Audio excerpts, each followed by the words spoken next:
हमारे बीच मौजूद हैं आज के लोकप्रिय लेखक, जन जन में लोकप्रिय, सभी जानते हैं, श्री सत्य व्यास। हमारा सौभाग्य है सत्य व्यास जी आप हमारे स्टॉल पे पधारे हैं। हमारी आपकी थोड़ी मित्रता भी है और आप देख रहे हैं हम जो काम कर रहे हैं नीलम जासूस कार्यालय, इसके बारे में कुछ कहना चाहेंगे? बहुत शुक्रिया पहले तो सुबोध जी। नीलम जासूस कार्यालय का जो आपका काम है वो ऐसा काम है जिसको एक पूरा पाठक वर्ग पिछले 25-30 या मैं कहूँ उससे ज़्यादा सालों से ना का मुंतज़िर था, इंतज़ार कर रहा था कि वो किताबें जो हम चाहते हैं पढ़ना लेकिन छूट गई हैं, वो किताबें फिर हमें कैसे मिलें। और सबसे बड़ी बात मैं कहना चाहूँगा नीलम जासूस, क्योंकि इसका इतना पुराना और भव्य अपना इतिहास रहा है प्रकाशन का, कि किताबें उसी कलेवर में हैं, उसी कंपैरेटिवली उसी प्राइस पे हैं जिस प्राइस पे तब मिला करती रही होंगी, ताकि पाठकों की जेब पर भी कोई बहुत खर्च ना पड़े। और सबसे बड़ी बात कि जो क्वालिटी है समय के साथ, जो इंकिंग की क्वालिटी हो गई या फिर किताबों की क्वालिटी हो गई, वो आपने सुधार दिया है बिल्कुल इस चीज़ को। तो मेरी बहुत बहुत बहुत शुभकामनाएं हैं नीलम जासूस प्रकाशन के साथ, निरंतर इसी तरह बढ़ती रहे और हम सब पाठकों को और भी अच्छी और भी नई और साथ साथ पुरानी किताबें भी उपलब्ध कराती रहे। सत्य व्यास जी, ऐसा जाना जाता है, माना जाता है और मैं भी प्रतीत करता हूँ कि आप जनप्रिय लेखक ओम प्रकाश शर्मा से काफ़ी प्रभावित हैं और उनका खजाना भी आपके पास ही है, जिसे आपको लूटने की ज़रूरत नहीं पड़ी, आपको गिफ्ट में मिल गया। तो और आप अपने को उनका मानस पुत्र भी कहते हैं, तो आप उनके बारे में कुछ बातें कहिए। अक्सर मैं ये बात अपने साक्षात्कारों में भी कहता रहा हूँ कि जनप्रिय जब इस अपनी पूरी जीवन यात्रा पूरी कर यहाँ से गए होंगे, तब शायद मैं कहीं क्रिकेट खेल रहा हूँगा या सोया हूँगा या बहुत हुआ तो किताब कॉपी लेके पढ़ाई कर रहा हूँ। इसके बाद चौथा कोई काम नहीं होगा जो मैं कर रहा हूँ। ये बात बताने का अर्थ ये है कि ये मेरा दुर्भाग्य कि उनके जीवन काल में मैं उनकी कृतियों से मेरा सामना नहीं हो सका।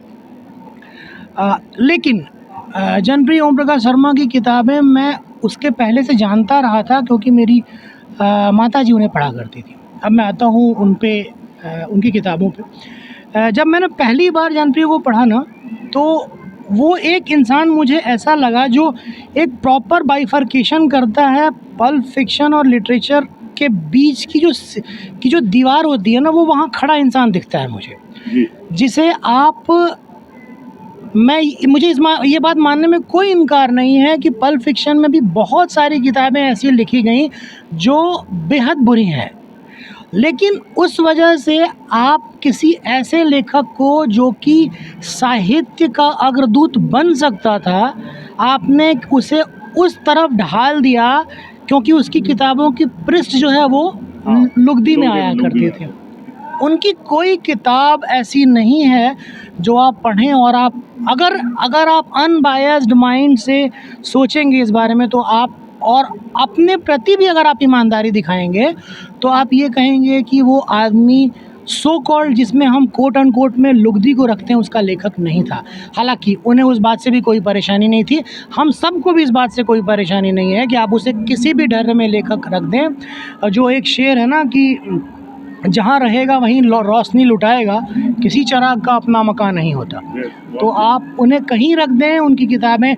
और ये जो है ना नीलम जासूस का पूरा प्रकाशन, ये किताबें ये तो दर्शाती हैं कि जिन किताबों को आप 50 साल पहले भूल चुके हैं, वो लेखक नहीं मरा है, वो कहानियाँ नहीं मरी हैं। सुबोध मेरे सामने बैठे हैं, मेरे मित्र हैं, और इसके पहले मैं ये समझता हूँ कि वो एक व्यवसायी भी हैं।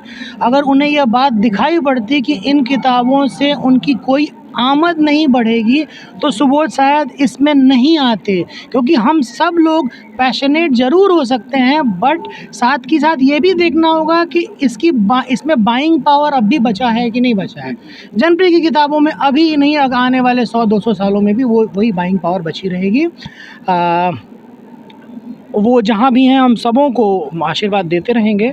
उनकी किताब जो है वो सुबोध के मार्फत और इनके बाकी सारे जो लेखक हैं उनके मार्फत आने वाली है जनप्रिय, एक अनूठी किताब। हम सबों को उसका इंतज़ार है। मुझे पता है कि वो किताब आते ही हाथों हाथ ली जाएगी, और मुझे यह भी पता है कि बहुत सारी ऐसी बातें जो आप जनप्रिय के बारे में नहीं जानते वो इस किताब के मार्फत जानेंगे। शुक्रिया। अभी हाँ हाँ हाँ, वैसे पूछ लो। हाँ हाँ।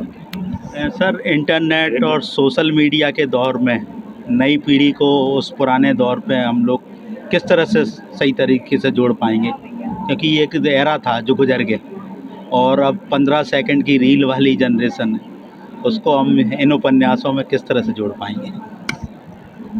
बहुत बढ़िया सवाल किया आपने। इसका बहुत सिंपल सा जवाब जनप्रिय की किताबों में ही है। देखिए, कुछ किताबें ना समयानुकूल होती हैं, कुछ किताबें समयातीत होती हैं। बहुत सारी किताबें जब कोई लेखक ना रोजी रोटी के लिए लिखता है तो वो उस समय को ध्यान में रखकर लिखता है।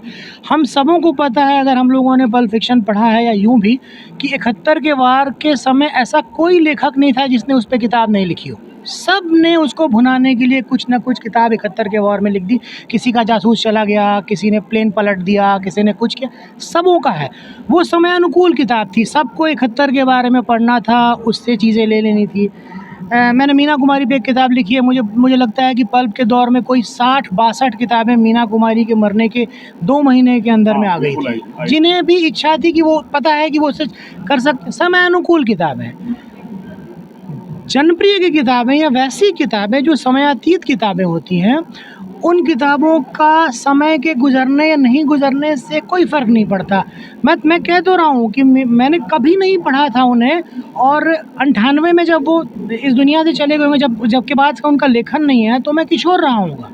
आज उसके भी 26 साल बाद अगर मैं उन किताबों को पढ़ता हूँ, मुझ में वही भावनाएँ, वही भाव, सीखने को अच्छे शब्द, सिंपल वे में कैसे गूढ़ बातें लिखी जा सकती हैं, परिवार क्या। मैं एग्जांपल देता हूँ, एक जिद्दी लड़की उनकी एक किताब है, आप पढ़ें। फेमिनिज़्म पे उससे अच्छी बात कोई क्या कहेगा। हम आज बात करते हैं फेमिनिज़्म की, उससे अच्छी बात कोई क्या। फेमिनिज़्म का अर्थ ये नहीं है कि मैं अपने दादाजी का जुबान लड़ाऊँ अगर मुझे अपनी बात मनवानी है तो। उसकी नायिका बिना जुबान लड़ाए अपनी बात मनवा लेती है। वो फेमिनिज़्म है कि मैं सही हूँ, मैं आपको गलत प्रूव करूँगी, लेकिन उसको गलत प्रूव करने का ये तरीका नहीं है कि मैं आपसे झगड़ा करूँ और मैं कहूँ कि आपको कुछ नहीं आता। और अंततः उसके दादा मानते हैं इस बात को कि हाँ तुम सही थी। तो ये समयातीत किताबें हैं ना, ये आज क्या 100 साल बाद भी पढ़ी जाएंगी। रील की जनरेशन भी उस चीज़ को पढ़ेगी, पहुंचानी होंगी किताबें सुबोध को भी। बाकी हम सब साथियों को थोड़ी मेहनत करनी पड़ेगी इस बारे में कि हम इंस्टा और बाकी जो जगहें हैं जहां पर एक्सप्लोर कर सकते हैं इनके कोट्स, इनकी चीज़ें जो वन लाइनर्स हैं। एक जो किताब आप जानते ही होंगे, हम शायद इसमें रखे भी हैं, जिसमें कोट्स हैं, उन कोट्स को हम यूज़ करेंगे इंस्टा एंड ऑल दैट में, तो हम बिल्कुल पहुंचा पाएंगे। जी जी। व्यास जी, आप तो काम्बोज जी से साक्षात मिले, जनप्रिय लेखक से तो आप मिल नहीं पाए, और जैसे आप अपने को उनका शिष्य मानते हैं, काम्बोज जी जब उनके सह लेखक थे फिर भी वो अपने आप को उनका शिष्य कहते थे, तो उनके बारे में कुछ कहें। काम्बोज सर जो है वो मेरे मैं क्या कहूँ, मैं हमेशा फंस जाता हूँ बात करते हुए। मेरे गले में नमी आ जाती है वो बात सोचते हुए, मैं फांस आ जाती है एक तरह की। काम्बोज साहब को लेकर मैं एक डॉक्यू ड्रामा कर रहा था नेटफ्लिक्स के लिए, और मैंने सारी तैयारियां कर ली थी, मैंने उनसे समय ले लिया था, और मैं अपने डायरेक्टर और अपने सिनेमेटोग्राफर को लेके पहुंचने वाला था। उसके पहले मैंने मेसू से बात की और मेसू ने कहा कि सर वो बात नहीं कर पाएंगे। मैंने सारे उन लेखकों से जिनसे टाइम लिया था कि हम बात करेंगे काम्बोज साहब पे और पल्प फिक्शन पे, सबसे माफ़ी मांगी कि सर जो सिरमौर है इस पल्प फिक्शन का, अभी जो जीवित सिरमौर है, अगर वह बोलने की स्थिति में नहीं है तो मैं फिर ऐसा कोई भी डॉक्यूमेंट्री नहीं बना सकता उनके बगैर। काम्बोज साहब से मैं मिला था शुरुआती दिनों में ही, जब मैंने लेखन शुरू की थी। मुझे सबसे अच्छी बात उनकी ये लगी, मैं हमेशा दोहराता भी हूँ, कि दरअसल एक आदमी कैसे ट्रांसफॉर्म होता है पल्प फिक्शन से फ़िलॉसफिकल लाइफ में, और उन्होंने, मुझे लगता है कि कहते कहते उनके जहन में भी नहीं होगी, उन्होंने कहते कहते एक बात कह दी थी जो इतना बड़ा जीवन दर्शन था। उन्होंने मुझसे कहा कि सत्या, आदमी ना शून्य से शुरू करता है और शून्य पर ही ख़त्म करता है। अंतर बस ये होता है कि बाद वाला शून्य थोड़ा बड़ा होता है। ये इतनी बड़ी बात है कि आप जहाँ से शुरू करते हैं ख़त्म वहीं करते हैं। आप कुछ चीज़ें जुगाड़ लेते हैं, कुछ अवार्ड्स आपको मिल जाते हैं, कुछ एक्कोलेट्स आपको मिल जाते हैं, कुछ प्रशंसाएँ मिल जाती हैं, बस इतना ही जीवन है। और मैं तो समझता हूँ कि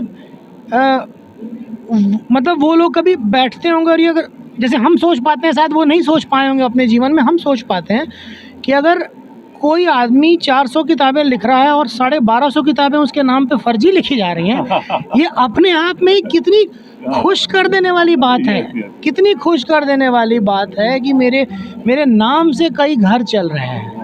तो वो उस तरह के आदमी थे, वो मतलब मैं कहता हूँ वो सूफ़ी तरह के इंसान थे जिनको ना काहू से दोस्ती ना काहू से बैर वाला हाल था। दुर्भाग्य एक मेरे साथ भी जाएगा कि मैं अंत समय में भी उनसे नहीं मिल सका। कारण यह था कि रात में बहुत देर से मुझे पता चला, मेरे जानने वाले दोस्तों ने भी ये समझ कर कि मैं और परेशान हो जाऊंगा बताया नहीं मुझे बताया भी जाता तो शायद मैं अंत समय में उनसे मिलने नहीं जा पाता, मैं उनको उस तरह नहीं देख पाता। मगर गया है एक लेखक, एक दिग्गज लेखक बड़ी लकीर खींचकर, जिसके सामने अब जो भी लकीरें खींची जाएंगी वो धूमिल होंगी और वो छोटी ही होंगी। जी, मैं सत्या जी आपको एक बात बताऊं, उन्होंने जो सेकंड लास्ट बुक लिखी थी स्वामी दयानंद के ऊपर लिखी थी जी, और वो मैंने उनसे कह के लिखवाई थी। और वो किताब उन्होंने इतनी बेहतरीन उपन्यास शैली में लिखी कि एक स्वामी दयानंद के पाठक जो प्रशंसक थे या चेले कह लो या आर्य समाज के, उन्होंने उनको 11,000 रुपये इनाम में भेजे थे कि मेरी तरफ से उन्हें आप भेंट कीजिए, विनम्र। कितनी बड़ी बात है, कितनी बड़ी हैं? और एक चीज़ आपके मेरे अंदर दो कॉमन चीज़ें हैं। जी। एक तो मेरे पिता का नाम सत्यपाल था जी जी और मेरी माता का नाम भी सत्यवती था अरे और आप भी सत्य हैं, ठीक है। और मेरी एक संस्था नाम सत्यबोध है, हाँ, ठीक है। बहुत अच्छा काम कर रहे हैं। हाँ, और एक छोटा सा काम मैं आपकी तरह से करता हूँ कि मैं छोटा मोटा लेखक हूँ। मैंने भी एक किताब लिखी है और शायद आपने पढ़ी भी होगी। मैंने बिल्कुल पढ़ी है आपकी किताब। हैशटैग देना बेटे, ये अरे सॉरी, ये तो एक आप लेखक हैं, आप तो स्थापित लेखक हैं और मैं नवोदित लेखक हूँ। तो एक नवोदित लेखक को इस किताब को पढ़ने के बाद आप क्या सलाह देंगे, इसके बारे में बताइए। नहीं सुबोध, आप नवोदित लेखक नहीं हैं। आपकी पहली किताब आई है। अनवोदित लेखक होने में और किसी लेखक के पहली किताब आने में बहुत अंतर होता है। जॉन एलिया की अपनी पहली किताब आई ना, वो तब आई जब जॉन एलिया दिग्गज हो चुके थे। बहुत लोग ऐसे भी होते हैं जिन्हें इच्छा ही नहीं होती कि मैं किताब छपवाऊँ, ठीक है ना। तो वो बहुत लोग ऐसे होते हैं जो कभी इस बात को भी मना नहीं पाते कि यार मैं क्या किताब लाने की कगार पर हूँ। तो आपका लेखन कहीं से भी नवोदित लेखन जैसा नहीं है। मैंने इसे पढ़ा हुआ है। इसमें बहुत सारी चीज़ें ऐसी हैं जो कि आज के जो ज़माने के यूथ हैं, जो ज़माने के युवा हैं, उनकी बातें कहती हैं, उनकी कहानियाँ कहती हैं। मैं तो दरअसल आपसे इस बारे में बात करूँगा और एक जो हैशटैग वाली कहानी है उस पर हम कुछ फिल्म एडाप्टेशन या छोटी शॉर्ट स्टोरी का एडाप्टेशन की भी बात करेंगे। तो बहुत बहुत बधाई आपको इस किताब के लिए। मुझे पता है कि ये किताब पिछले 2 सालों से जो है वो लोगों की पसंद बनी हुई है और आप सब भी जो है अपनी कहानियाँ पढ़ना चाहते हैं, अपनी भाषा में कहानियाँ पढ़ना चाहते हैं, वो कहानियाँ पढ़ना चाहते हैं जो नहीं लिखी जा रही लेकिन आपकी समस्याओं को बताती हैं। हैशटैग ज़रूर पढ़िए और हैशटैग के साथ इंस्टा पे इसे शेयर भी कीजिए। बहुत शुक्रिया। आपका कीमती समय लेने के लिए बहुत बहुत धन्यवाद। आशा करते हैं आप जब भी दिल्ली आएंगे या हमारे स्टॉल पे आएंगे या मेरे ऑफिस में आएंगे तो आपसे वार्ता चालू रहेगी, क्योंकि बड़ा जो वर्ग पल्प फिक्शन का 1000 लोग हमारे साथ जुड़े हुए हैं। अब हमने यूट्यूब चैनल भी शुरू कर दिया है, तो उसमें किस दिन प्लान करके आपसे 1 घंटे का समय लेंगे और बड़ी वार्ता करेंगे। धन्यवाद, नमस्कार जी।